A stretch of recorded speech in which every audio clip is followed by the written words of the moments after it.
My name is David Chapin, and welcome to the July version of the WES Electric Company update. It's been a busy summer in all of our regions. Our backlog is growing bigger and bigger each and every week. We're having a fantastic summer, and its future looks great.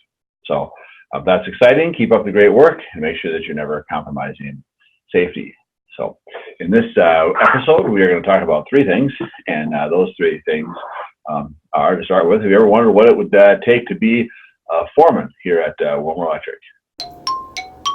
At times, I just can't stop thinking about it. Stay tuned and find out from our project managers and general superintendents how they go about deciding just who gets promoted here. Also, Trista will be by with an update. We've added several new coworkers in the last month, and many people are celebrating their anniversaries in this summer time, as it's a very busy hiring time, both now and in the past. So welcome to the team, to those people. Third, the exact time update. Have you ever missed hours on your paycheck? No. Have you ever forgotten to clock in or out? Yes. Stay tuned as Misty discovers and passes along a few tricks you can use to make sure you are paid correctly each and every week. And thank you especially to Justin Erickson for supplying the answers to my questions this month. You're welcome. So stay safe, stay cool, stay hydrated, and have a great July. Thank you, and hope you're having a great day. Hi, I'm Steve Gardner. I'm a project manager here at WES Electric, and I'm here to talk to you today about what it takes to be a foreman at WES Electric. The first thing we look for when we look for somebody that's going to be a foreman is we want them to be self-motivated. We want somebody who took the initiative to go out and pass the journeyman exam, and we found that most of those people are self-motivated and they have the internal drive to get things done. Do you have a positive attitude? Are you proactive? Do you trust your team? Are you approachable, encouraging feedback? And do you treat others the way you want to be treated? Brand promise. This is something that you really need to believe in order to be a foreman. On time, organized, and approachable. On time, you have to know deadlines matter. Approachable, you can't go through life being a jerk for no good reason. And organized, you have to be organized in your thoughts and your planning. Keep material organized, manpower organized. But also be able to handle stressful situations in a timely manner. As we all have been in construction for quite a few years, we know that there's demands for schedules and they keep getting tighter and tighter. You need to be able to accept responsibility for everybody. You are going to be the guy on the job site that gets no credit but has to take all the blame for your guys that you are working under you.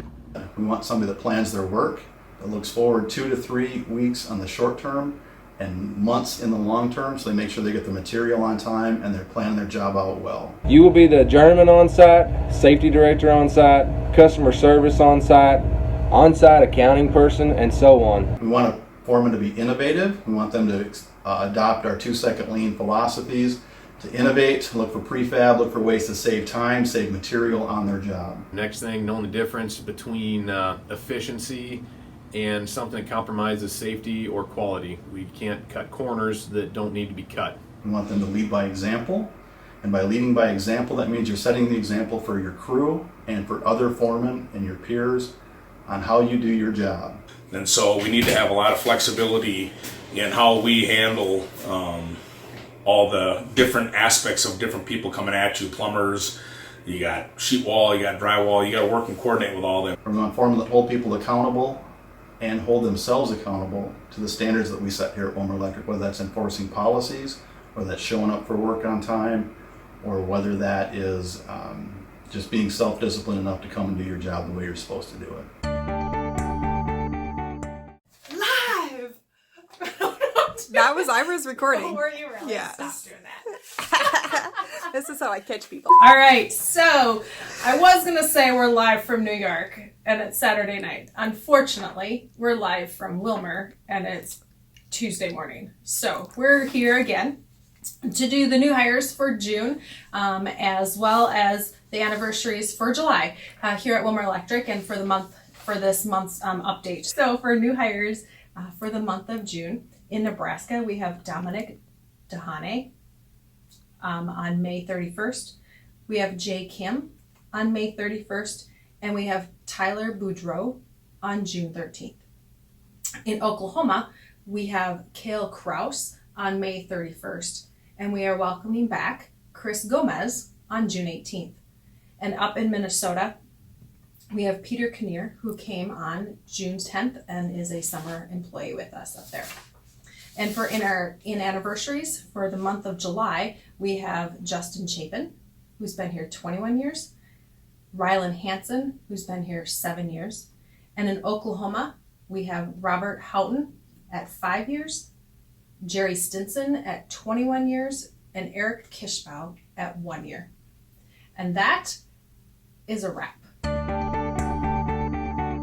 Hi, today I'm going to show you some tips and tricks about your ExactTime mobile app. So if you go ahead and follow me on the screen here, I'm going to get into the system and start in my time clock view. In here, one of the things you can do is you can check this visual control and it'll show you if you're clocked in or out. Right now I'm clocked out. If I clock in to the job I need to go to,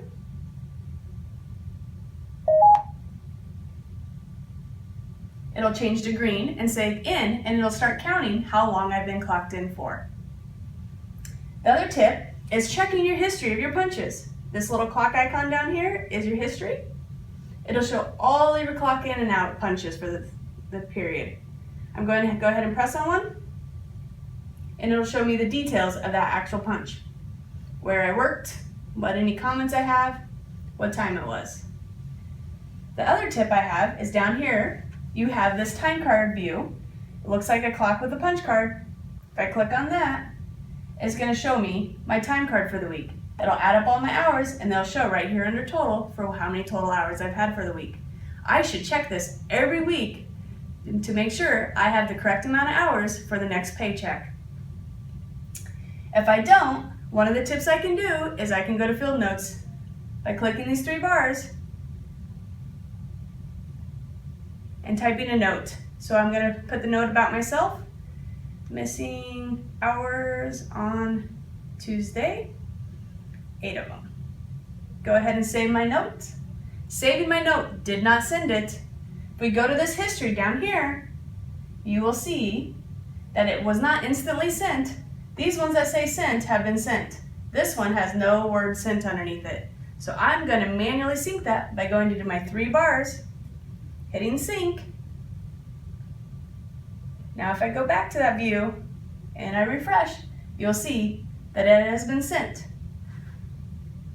So my tips and tricks for you today are, pay attention to your visual control over here. Green is you're clocked in, red is you're clocked out. Use your history to look at your punches. Use your time card view to look at your timesheet for the week. Use a field note if you need to make a correction. And when you do make a field note, make sure that you check the history to make sure that it's sent. Hopefully, with these tips and tricks, you'll never be missing any hours.